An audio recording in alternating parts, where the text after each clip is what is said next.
or intangible things that can be owned by the Western person. It can be tangible when exist, temporary or physically, or it can be intangible when does not exist, temporary or physically, like intellectual property right, land, and property considered immovable property. Uh, where the ownership of land is, according to the Constitution of Pakistan 1973, the property right are protected as well as under many special and specific laws that deal with the various type of property and various type of aspect of property right of land. We are Article 30, 23, 24, Article 70, 172 and 173 of Constitution 1973 have Islamic Republic of Pakistan 1973 deal with the property right. According to the Article 23, every citizen shall have the right to acquire or hold and depose the property in any part of Pakistan, subject to the constitution of any responsible and restriction imposed by the law and public interest. Where Article 24 define that property that no property shall be no property shall be compulsory acquired or taken or passion to say for public purpose and save authority of law which provide for compensation. Therefore, either fix the amount of compensation or specified principle on the manner and composition determined have given in Article 73, 172 mentioned that any property which has no rightful ownership if located in the province west of in the government of province and every other case in the federal government. It simply means that either the federal government or provincial government does not own property, then the private and individual shall own it. Where we see under Article 73, the 173, the federal government and provincial government can grant, sell, depose, or mortgage property that waste in them.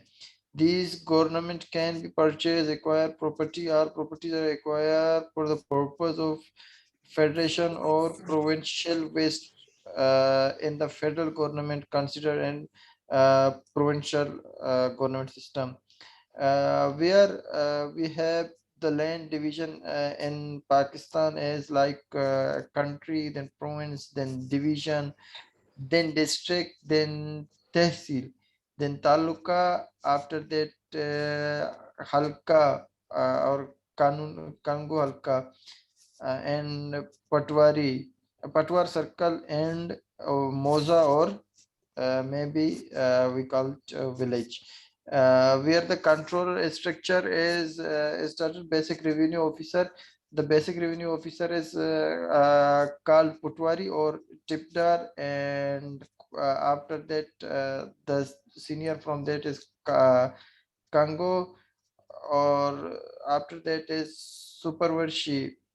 After that, the Tehsildar or Mokidar come, and after that, assistant commissioner, which or deputy commissioner, which can control the district level or uh, the district level. And after that, we have district officer of revenue, and which is controlled by the commissioner, and the commissioner, which is representative of division. After that, the board of revenue, which is government level board. That's all. Thank you, sir. Okay. Yeah. Then we go next. After Miran presenting Pakistan, please also upload to the system, yeah, so I can fully read what exactly the land registration in Pakistan. Yeah, please upload to Google Classroom. And then Andi. Yeah. Yes, sir. Yeah. Yeah, you want to share screen or just read? I think share screen, sir. Okay.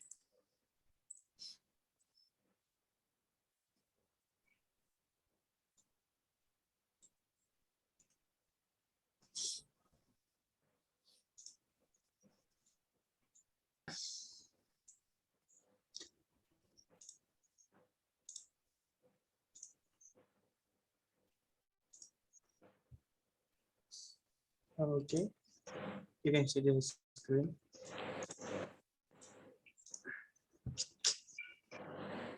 The first point is relationship between the state and its land in other country.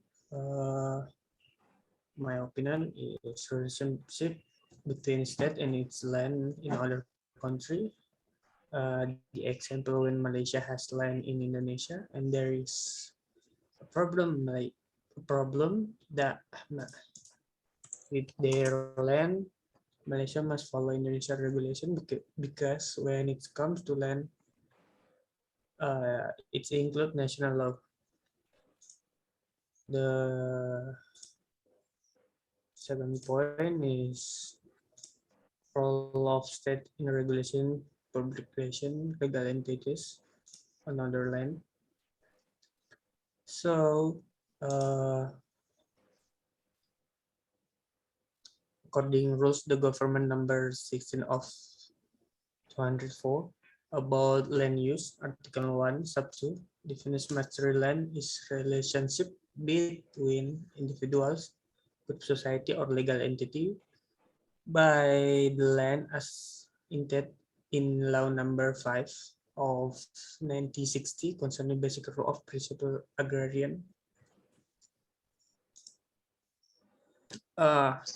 This is according to Urip Santoso, setting right mastery on soil in the law of land is divided becomes two, namely right mastery on soil as institutional law, and the second right mastery soil does not yet connect with the land, person or legal entity certain as older his right. This is terms in mastery on land is following 5 is given on right the control in question.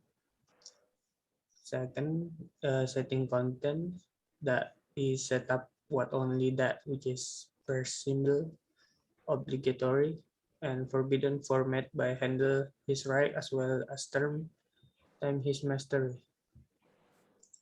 So, so it can decide that government role in land is very technical, who manage it as well as what can and cannot be done. I think that's it. Thank you.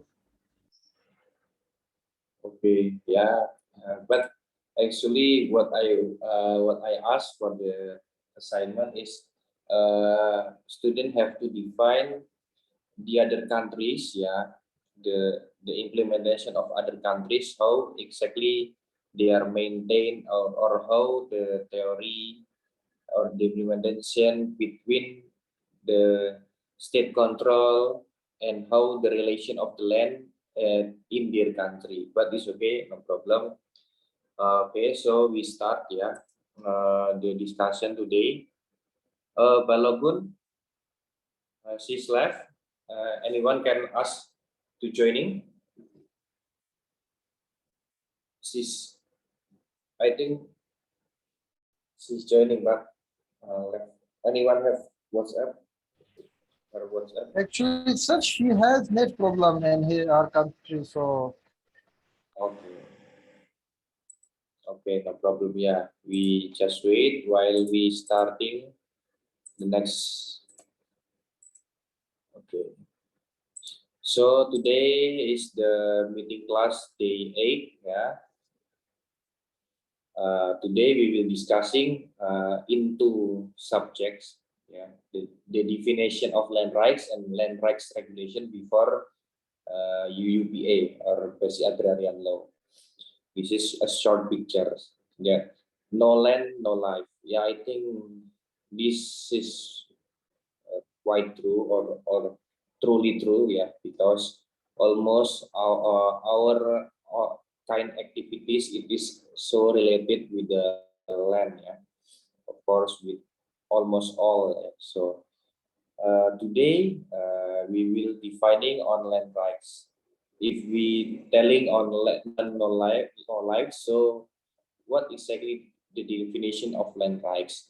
Of the land rights, yeah, the definition is the right of control over the land, which contains a series of powers, obligation, and or prohibition for the holder of the right to do something about the land that being entitled. It means that the rights that can be given to and owned by a people, either alone or can be together with other people, all or legal entities that use land, yeah, as well as the body on the earth and water and space above it, yeah, only needed for interests that are directly related to the use of the land with the limits of the legislation. So it is truly the right of control, even it is a people or it is a legal entities, even it is alone or together, yeah, that it is contains a powers, obligation,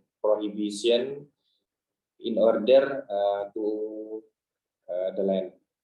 There are, because there are limitation, there are powers, there are obligation. That's why land rights, it is not only one types. There are lots of types of land right, because each of the land rights, they have a difference. They have the different powers. They have the different obligation. They have the different prohibition. Might be also they have the different limit of using, or limit of capacity, or limit of term that can be used, or some, yeah, so on, yeah. So land rights, after we define the land rights, before we going to the land rights that Indonesia using or recently using, yeah, we have to move back again to discussing on land rights regulation before the enactment of UUPA or Basic Agrarian Law. At least there are four types of land rights.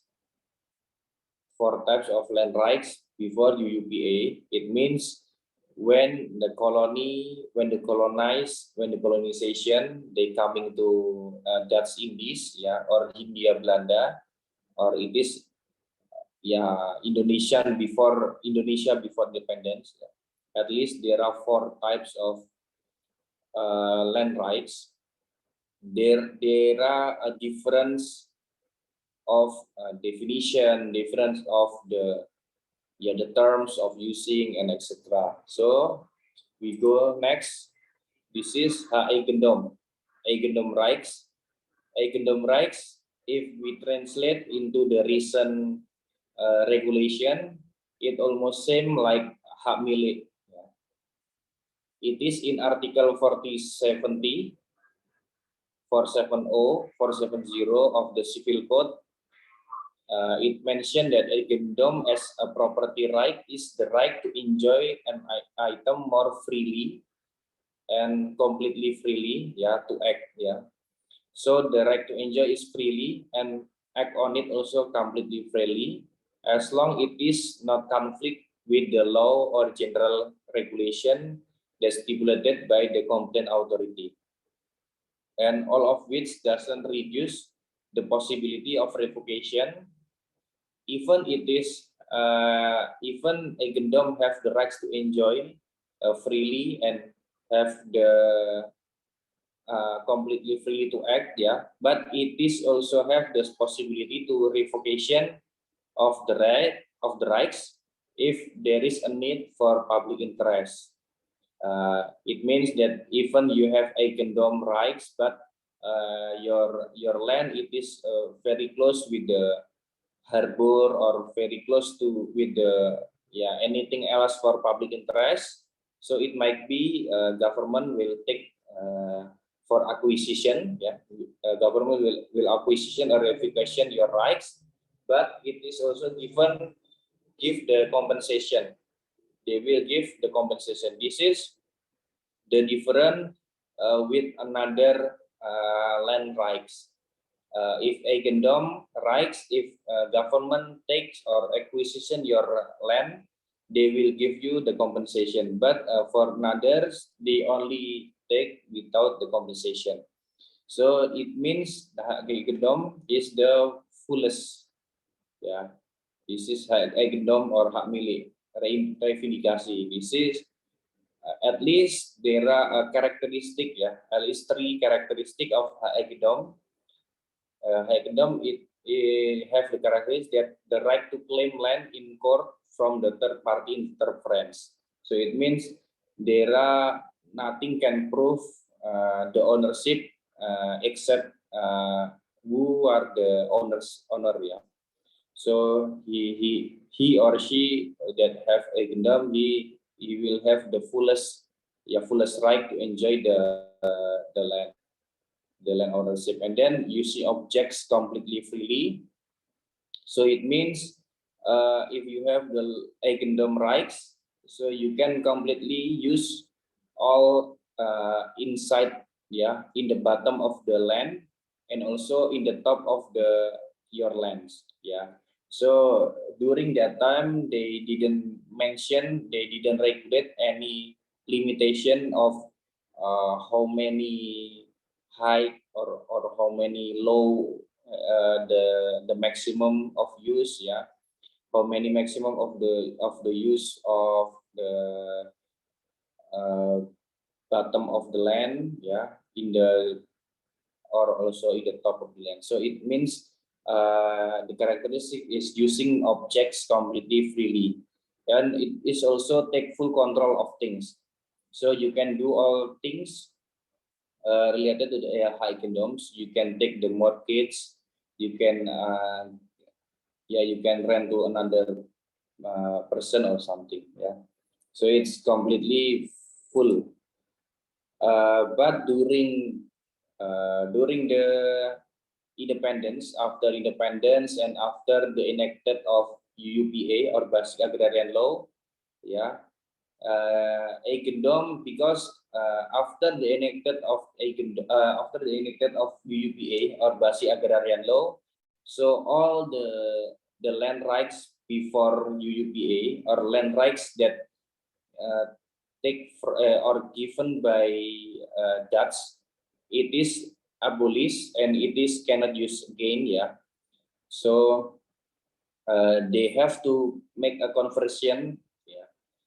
All the eigendom rights, all the rights during the Dutch colony, they have to make a conversion and have to make to make a suite with the new terms or new types of rights in the UPA. This is the example, yeah. So if the holders of or the owners of eigendom rights, so he have the eigendom before the 24 September 1960. This is the date of the enacted of UUPA, yeah. So 24 September 1960 is the enacted of the UUPA. This date, please also remember, yeah. You have to remember this date, yeah. So anyone Indonesian citizen during the Dutch colony, they have ownership of eigendom rights, yeah. They have to register their land, yeah, after 24 September 1960, but he must prove that he is Indonesian citizens, and it is also must be at least maximum is within 6 months after 24 September. So yeah, you can calculate, yeah, six months after 24 September, they have to come to the land office. They have to register that the eigendom it is owned by him, yeah. Or also the other is for Indonesian citizens of foreign descent. It means that so many peoples that they have a grandparents or grandfathers from might be from Chinese, or might be they have grandparents from Korea or from Arabic or something, but they already stay for a long time in Indonesia. They also already make a naturalization or something. They already moving their citizen to Indonesia as Indonesia. They also can make a conversion of the ownership of the eigendom, but they have also giving the proof that they only have a single citizen. So it means that they only have, they can prove that they only have one citizen, which is Indonesian citizens. Yeah. So if they still have a dual citizens, the example like they have a citizen in China also, but they have also citizenship in Indonesia, so they cannot own the eigendom rights. And also the other one, if the eigendom rights that are not proven for a period of 6 months, yeah, so this is the regulation. So after the government giving you the time 6 months to convert your eigendom rights, but you didn't go to the land office to conversion, so government will downgrade your rights. Yeah, they will make lower or downgrade your rights, becoming building rights. Yeah, so eigendom is the fullest rights, but because you are not coming to land register after 6 months, so it means the government will downgrade your rights into building rights, and it is also only have the period only 20 years. After 20 years, it is become the decision of the government whether they want to give you more the duration, or whether they want to take back the land. Because building rights, you only have the rights to use the building. You didn't have the rights for owning the land. So that's why if you fail to register in 6 months, they only give you building rights for 20 years, and the decision to extend it is becoming to the government whether they accept or not. Okay, so far I understand, yeah. Okay, conversions terms, this is also almost same, yeah. Eigendom rights can be converted into property rights. Yeah, can be by Indonesian citizen or single or Indonesian legal entity that appointed by the government. And eigendom rights also can be converted into building use rights. Yeah, this is the one that we tell that if you fail to register in 6 months, so it can be converted into building use rights, and also it also can be converted into usufructuary rights. Yeah, it is also if you fail to register in 6 months. Okay, after we telling on hak eigendom, the next one is hak irfah or hak guna usaha. It is mentioned in articles 720, 720, and 721 of the Civil Code. Hak irfah in Indonesia it means hak guna usaha, ya. Hak guna usaha, or it is in English cultivation rights. So cultivation rights are the material rights to fully enjoy, but it is the other people's property, yeah, other people immovable property, and you have the obligation to pay an annual tribute to the landowner.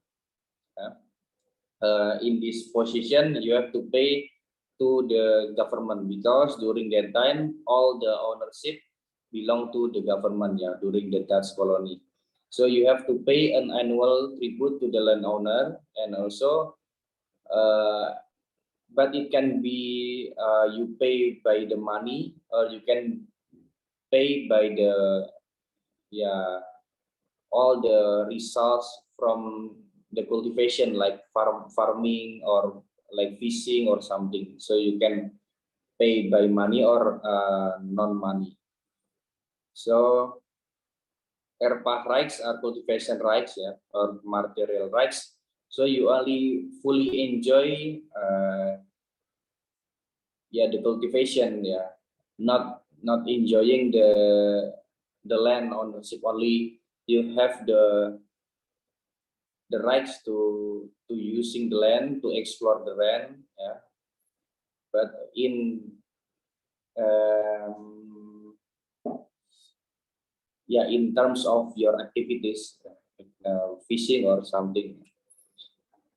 And then the other one is hak obstal, hak numpang in Indonesian names, hak numpang karang, or it might be same also as hak guna bangunan in Indonesia. It is mentioned in Article 711 of the Civil Code. So hak obstal is hak guna bangunan, or in English is pilgrimage rights. It is the material rights to own buildings or plants on other people's land. It also seems that the rights and I mean the land is not yours, but you have the right to own the buildings or plants on other people's land. So everyone who has the right to share a plot of the land may transfer it to another person or profit it with a mortgage. So even you using other people's land, but you have also the right to transfer to another person again, or to take a mortgage. It means to the bank or something. He can also berdaya, it is same. And then hak kebrui or hak pakai. This is Article 818 of the Civil Code. Kebrui rights are usufructuary rights, that namely usufructuary rights over a plot of yard land to which the user may only take the results as much as necessary for himself and his household. So hak kebrui, it is hak pakai Indonesia term, or it means you didn't own the land, you didn't own the buildings, but you only have the rights to take the result, to take the result of if or farming or something.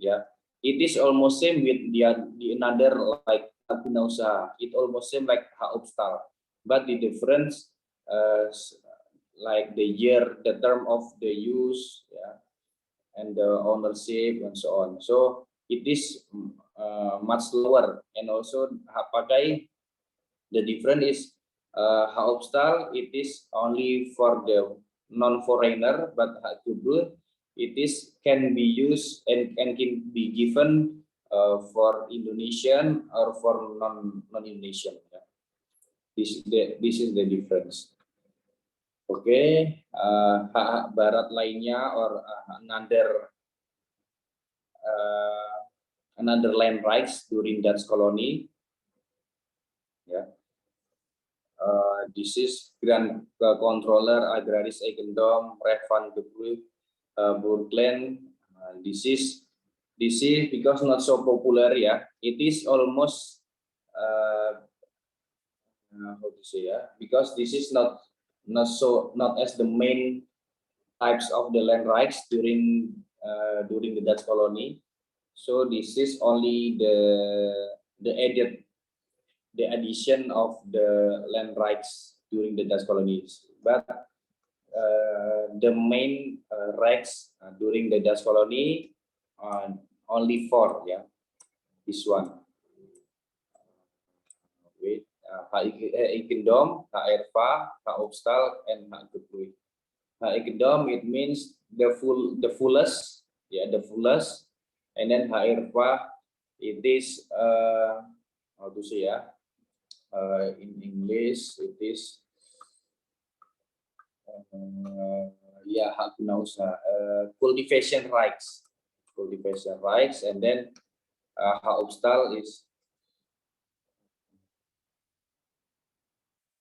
building rights, and hak gebruik it is usufructuary rights.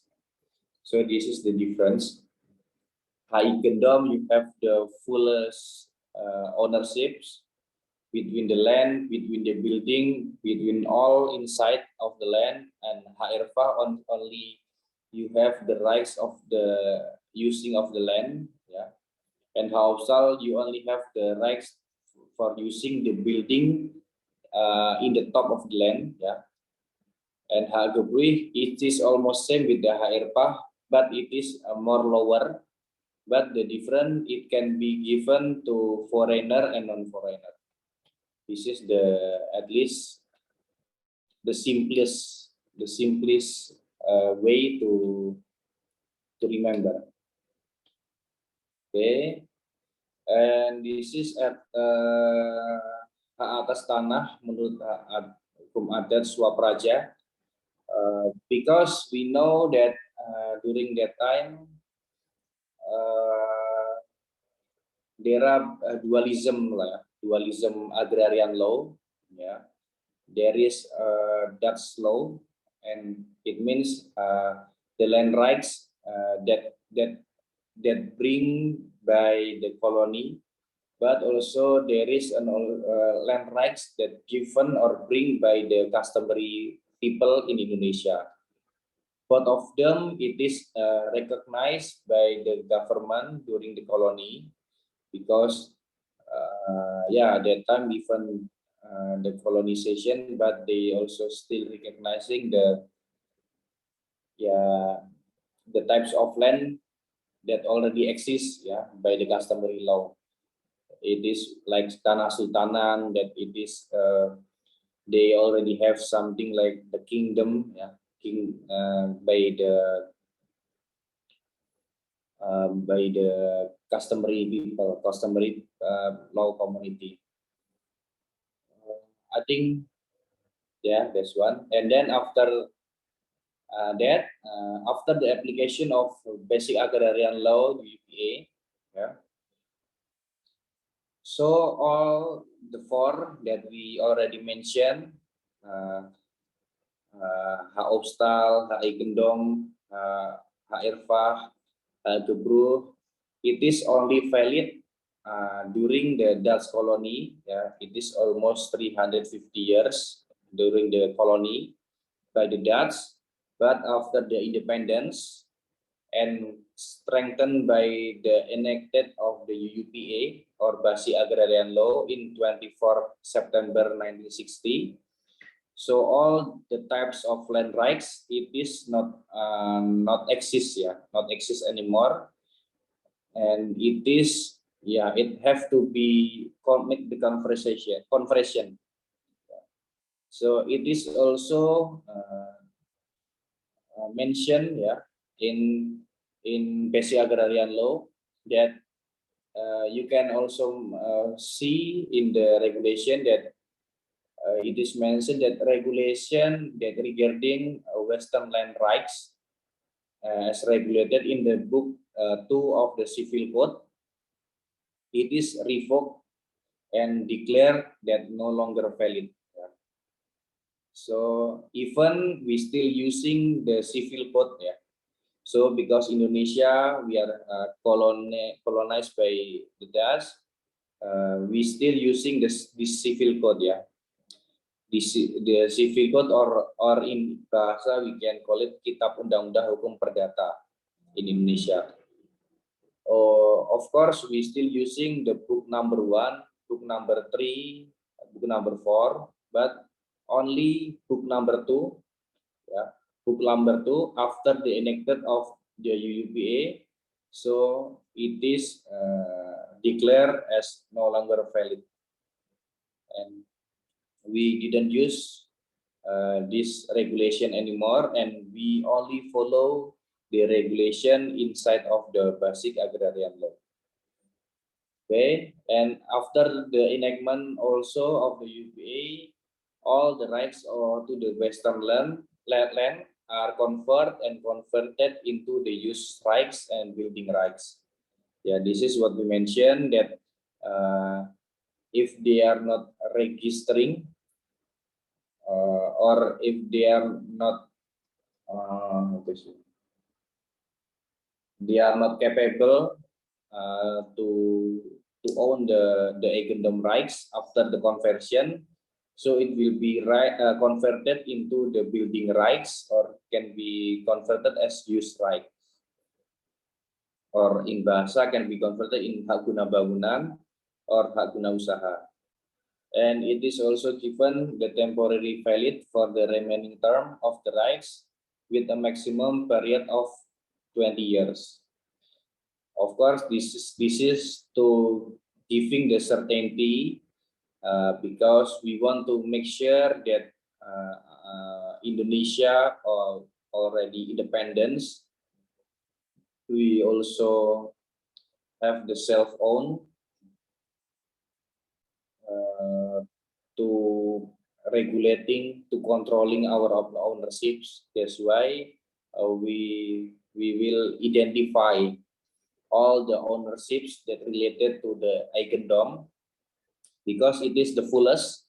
So of course the government, they didn't want to remove another Indonesian people that they are capable, that they already have the land ownership. So government will ask them to make the proof. But if you are not capable, so if they still giving the rights, but it is give to the building rights and use rights, and also even they convert into use rights and building rights, it is also have to own by someone that capable that regulates in UUPA. Yeah. So in UUPA also, in Basic Agrarian Law also, it mentioned that a foreigner, they cannot own use rights or building rights. So after the conversion, if the owner of the land, it is for foreigner, they have to transfer to Indonesian people. If they didn't transfer also, they only have the 1 year to transfer. If they fail also, so it means the land becoming to the state of land or becoming the common. So it becoming to so you will lose the ownership of the land. That's why, because in UUPA the use of building rights and use rights, it cannot owned by a foreigner. Only usufructuary rights can owned by the foreigner. Ya. This is what we mentioned, ya. Buku kedua, it means book number 2, ya. And this is the sample, all the book number 2 of the civil code, then that we not use again, yeah. So we revoke and we declare that it is not exist again. We didn't use as the regulation that related to the property or to the land ownership, yeah, and so on. I think, yeah, that's the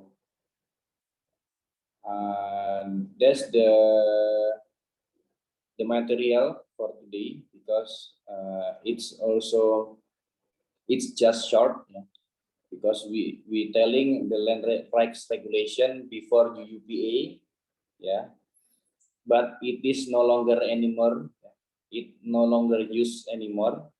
So we will learn in the next meeting in the 9.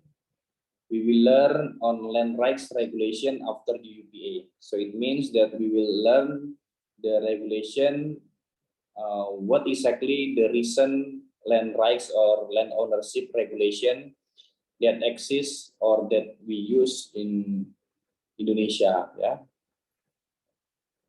So far, do you understand? Everyone, Miran understand, Andi, others also. Balagun, why she's still cannot joining?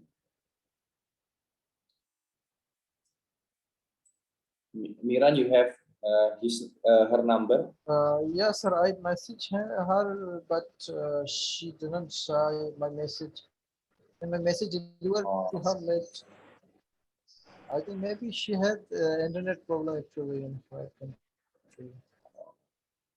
Yeah. Okay. Yeah, actually, before the class start, every student have to make sure that the network is good, yeah, is ready to use, because it means that walaupun not joining, not attend the class, right, for today. Naufal, you didn't open the camera. Yeah, I think all.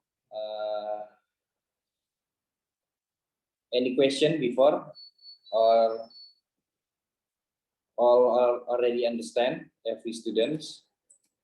So if you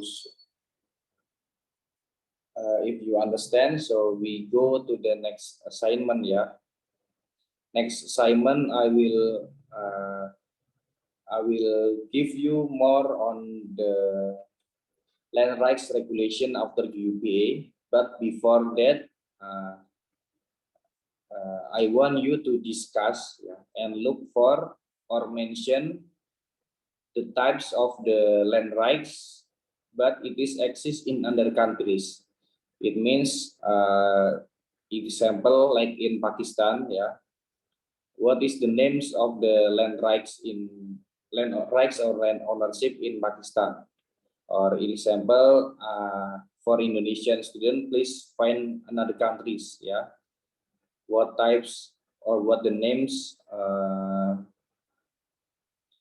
what is the name of land rights in other countries, yeah. And then after you mention, and after you because I think this is not so hard, because you can try to find in Google and try to read first, and then after that, please explain the difference between each of the types of the rights. Example, in Pakistan there are three land ownerships, rights A, right B, right C. Yeah. So please identify what exactly land rights A, and what is the difference between land rights A and land rights B. Yeah. It seems like what we define. Yeah. Because we today we learning on land rights before UBA, hak irfa, hak eigendom, hak obstal, hak kebui, and we already defining the difference and also the regulation during that time. Yeah, so Indonesian student, please find another country. Yeah, please also submit to the Google Classroom, because it will automatically the website, they will compile all the assignment, yeah, that you have you have finished. So I think that's all for today.